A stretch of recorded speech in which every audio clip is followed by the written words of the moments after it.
ជំរាបសួរបងប្អូនទាំងអស់គ្នាសូមស្វាគមន៍មកកាន់ផ្ទះបាយផ្កាឈូកថ្ងៃនេះដែរខ្ញុំមកធ្វើជាមួយនឹងតៅកើនៅស្រុកខ្ញុំគេហៅតៅកើបងប្អូនប៉ុន្តែកន្លែងខ្លះគេហៅចាក់គួយអីចឹងណាប៉ុន្តែខ្ញុំហៅតែតៅកើឯងអ្នកភូមិខ្ញុំគេហៅតែតៅកើអញ្ចឹងដំបូងឡើយខ្ញុំនឹកឃើញថានឹងពិបាកធ្វើប៉ុន្តែអត់មានអីពិបាកធ្វើទេព្រោះអីយើងទិញមកគឺវាមានកញ្ចប់ស្រាប់ចឹងណាហើយចឹងនៅក្នុងហ្នឹងវាមានម្សៅអឺតើកើនឹងហើយស្រាច់ហ្មងហើយជាមួយនឹងគេហៅទឹករំចេកវាមានក្លិនទឹករំចេកហើយបើសិនជាបងប្អូនចូលចិត្តបើមិនចូលចិត្តមិនបាច់ដាក់ទេបើខ្ញុំចូលចិត្តអញ្ចឹងខ្ញុំដាក់តាមអ្វីដែលគេដាក់នៅក្នុងហ្នឹងអញ្ចឹងណាហើយនៅខាងក្រោយអក្សរទាំងអស់ហ្នឹងគេណែនាំបងប្អូនថាត្រូវធ្វើមិនអីមិនអញ្ចឹងទៅវាអត់មានអីបាក់អីងាយស្រួលទេអញ្ចឹងនៅក្នុងហ្នឹងដំបូងឡើយគេត្រូវម្សៅហ្នឹងគឺមានទម្ងន់50ក្រាមហើយយើងត្រូវដាក់ទឹកចំនួន1លីត្រអញ្ចឹងទឹកខ្ញុំបានវាស់ហើយអញ្ចឹងខ្ញុំចាប់ផ្ដើមដាក់ចូលឆ្នាំងបន្ទាប់មកយើងចាក់ជាមួយនឹងម្សៅរបស់វាហ្នឹងចាក់ចូលទៅក្នុងទឹកចំនួន1លីត្រដែលយើងវាល់មុនហ្នឹងអញ្ចឹងហើយដាក់នៅលើភ្លើងកូរបដាអញ្ចឹងទៅហើយនេះគឺជាទឹករំចេក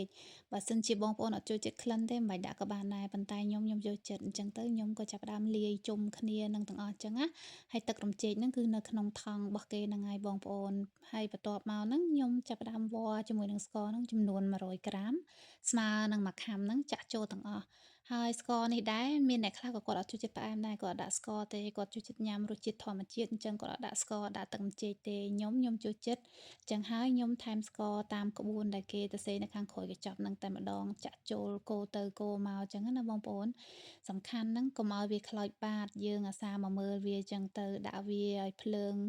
ឲ្យរៀងក្តៅទៅយើងកូរទៅកូរមកកូរបាតហ្នឹងកូរទៅកូរមកប្រហែលជា10នាទីយើងកូរទៅកូរមកមើលតែម្សៅវារៀងខាប់អញ្ចឹងណានេះតែពេលវាក្តៅខ្លាំងអញ្ចឹងទៅវារៀងឡើងខាប់តិចឡើងលើហើយប៉ុន្តែយើងអាសាកូរទៅអាសាកូរមកកុំឲ្យបាតវាខ្លោចនេះខ្ញុំកំពុងតែកូរទៅកូរមកនិយាយរួមទៅវាអត់មានអីបែរបងប្អូនហើយស្រួលបំផុតសម្រាប់ធ្វើតើកើអញ្ចឹងណាដំបូងឡើយខ្ញុំនឹកឃើញតែពិបាកធ្វើអត់ដឹងថាត្រូវធ្វើមិនទេដល់ពេលហើយយើងទម្លាប់ធ្វើអញ្ចឹងទៅស្រួលទេចាក់ចូលតែទឹកនៅលើចក្រានអញ្ចឹងទៅកូរទៅកូរមករយៈពេល10នាទីទៅបន្ទាប់មកវារៀងចាប់ផ្ដើមខាប់ហើយបងប្អូនឃើញទេវាចាប់ផ្ដើមខាប់ហើយនេះហើយតែពេលវាខាប់រៀងខ្លាំងជាងនឹងហើយដល់នាទីវារយៈពេល10នាទីហ្នឹងគឺវាកាន់តែខាប់ខ្លាំងហើយបន្ទាប់មកយើងចាប់ផ្ដើមត្រៀមថាសដែលយើងរៀបចំសម្រាប់ចាក់តើកើនឹងចូលទៅក្នុងថាសហ្នឹងអញ្ចឹងណាហើយបើសិនជាបងប្អូនមានថាសរៀងរៀបក៏ល្អដែរព្រោះអីពេលយើងកាត់ទៅមិនបាច់ឲ្យវាក្រាស់ពេកខ្ញុំមានថាសប៉ុណ្ណឹងល្មមត្រូវនឹងតើកើចំនួន1លីត្រហ្នឹងអញ្ចឹងណាយើងកូរហើយអីហើយអញ្ចឹងទៅវាល្មមមកត្រូវរបស់ខ្ញុំហ្នឹងហ្មងប៉ុន្តែបងប្អូនមានថាសអីដាក់ថាសហ្នឹងទៅបងប្អូនអត់ជាបញ្ហាទេ